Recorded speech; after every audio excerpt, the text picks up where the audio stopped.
ಒಂದು ಬಡತನ ರೇಖೆಯಿಂದ ಬಂದಿರತಕ್ಕಂಥ ವ್ಯಕ್ತಿ, ನಮ್ಮ ಕಣ್ಮುಂದೆನೇ ಬೆಳೆದಿರತಕ್ಕಂಥ ವ್ಯಕ್ತಿ, ನಮ್ಮ ರಕ್ತ ಸಂಬಂಧಿ ಸ್ವಾಗತವನ್ನು ಬಯಸ್ತಿದ್ದೀವಿ.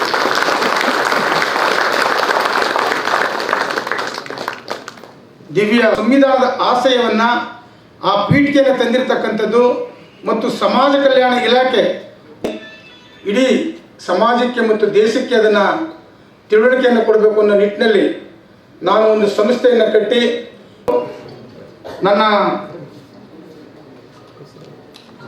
ಸಹೋದರಿಯಾದಂಥ ದಿವಂಗತ ವಿ ರಾಮಸ್ವಾಮಿಯವರು ಕೂಡ ವೇದಿಕೆಯಲ್ಲಿ ಆಸೀನರಾಗಿದ್ದಾರೆ. ಅವ್ರಿಗೂ ಕೂಡ ಸ್ವಾಗತ. ಕಾವಿಯನ್ನು ಧರಿಸಿ ಬುದ್ಧರ ಮಾರ್ಗದಲ್ಲಿ, ಅಂಬೇಡ್ಕರ್ ಅವರ ಮಾರ್ಗದಲ್ಲಿ, ಅವರ ಸಿದ್ಧಾಂತದಲ್ಲಿ ನಾನು ಸಾಕ್ತೀನಿ ಅಂತೇಳಿ ಆದಂಥ ಸಿದ್ದರಾಜ್ ಅವರನ್ನು ಕೂಡ ಈ ವೇದಿಕೆ ಪರವಾಗಿ ತುಂಬ ಸ್ವಾಗತವನ್ನು ಬಯಸ್ತಿದ್ದೀನಿ. ಈ ಒಂದು ಕಾರ್ಯಕ್ರಮಕ್ಕೆ ವೆಂಕಟೇಶ್ ಅವರು ಕೂಡ ಇದ್ದಾರೆ, ಅವರು ಕೂಡ ಸ್ವಾಗತವನ್ನು ಮಾಡ್ತಾ ಇದ್ದೀನಿ. ಮತ್ತು ನಾಗವೇಂದ್ರರು ಕೂಡ, ಮತ್ತೊಬ್ಬರು ನಿರ್ದೇಶಕರು ಡಾಕ್ಟರ್ BR ಅಂಬೇಡ್ಕರ್ ಅಧ್ಯಯನ ವಿಭಾಗ, ತುಮಕೂರು ವಿಶ್ವವಿದ್ಯಾಲಯ ಜ್ಞಾನ ಪ್ರಕಾಶ್ ಅವರು ಕೂಡ ಸ್ವಾಗತವನ್ನು ಬಯಸ್ತಿದ್ದೀನಿ. ಮತ್ತು ಅಧ್ಯಕ್ಷರು ಆದಿಕರ್ನಾಟಕ ಮಹಾಸಂಸ್ಥಾನ ಗುರುಪೀಠ ಮಾದೇವರವರು ಕೂಡ ನಾನು ಸ್ವಾಗತವನ್ನು ಬಯಸ್ತಾ ಇದ್ದೀನಿ. 1 ಲಕ್ಷ ಕೊಡ್ತಾರೆ. ಇನ್ನೊಂದು ವಿಶ್ವವಿದ್ಯಾಲಯ ಕೇಳಿದ್ರೆ 5,000 ರೂಪಾಯಿ ಕೊಡೋದಿಲ್ಲ ಒಂದು ಕಾರ್ಯಕ್ರಮಕ್ಕೆ. ನಾನು ತುಮಕೂರು ಯೂನಿವರ್ಸಿಟಿಗೆ ಹೇಳಿದೆ, VC ಹೇಳಿದ್ರು.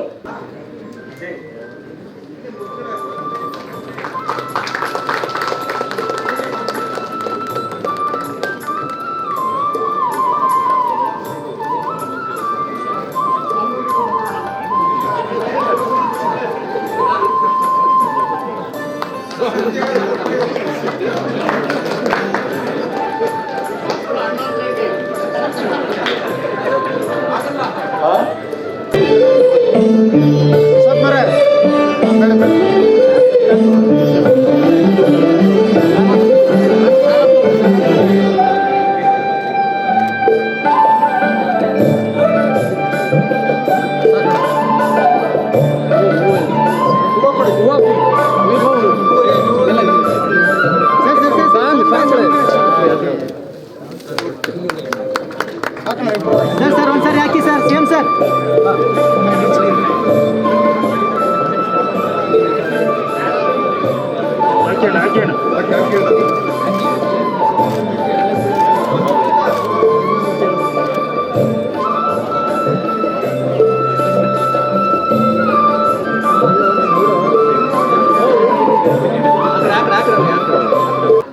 ಡೈಲಿ ಫೋನ್ ಮಾಡಿ ಬಯಸ್ಕೊತಿದ್ರು ನನ್ನ ಹತ್ರ.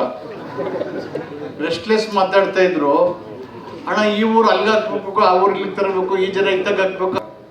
ಬಹಳ ಹೆಸರಾದಂಥ ಬುದ್ಧ ವಿಹಾರ, ವಿಶ್ವಮೈತ್ರಿ ಬುದ್ಧ ವಿಹಾರ, ಅಲ್ಲೂ ಕೂಡ ಅವರು ದೀಕ್ಷೆಯನ್ನು ತೆಗೆದುಕೊಳ್ಳುವ ಮೂಲಕ ಇವತ್ತು ನಮ್ಮೆಲ್ಲರೂ ಕೂಡ ಒಂದು ಪ್ರಶಸ್ತಿ ಪ್ರದಾನವನ್ನು, ಯಾರು ಗೌರವಾನ್ವಿತ ವ್ಯಕ್ತಿಗಳಿದ್ದಾರೆ ಅವ್ರಿಗೆ 10 ಜನಕ್ಕೆ ನಾನು ಇಲ್ಲಿ ಒಂದು ಪ್ರಶಸ್ತಿ ಸಮಾರಂಭವನ್ನು ಮಾಡ್ತೀನಿ. ಇದು ಗೌರವಾನ್ವಿತರಿಗೆ ಸನ್ಮಾನ ಮಾಡ್ತಿರ್ತಕ್ಕಂಥದ್ದು, ಯಾರಿಗೂ ಕೂಡ ಗೊಂದಲಕ್ಕೆ ಅವಕಾಶ ಇಲ್ಲ.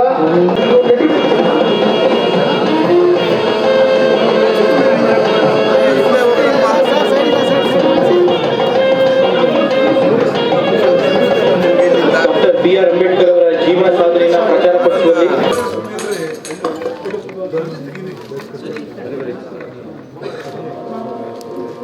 ಇದೆ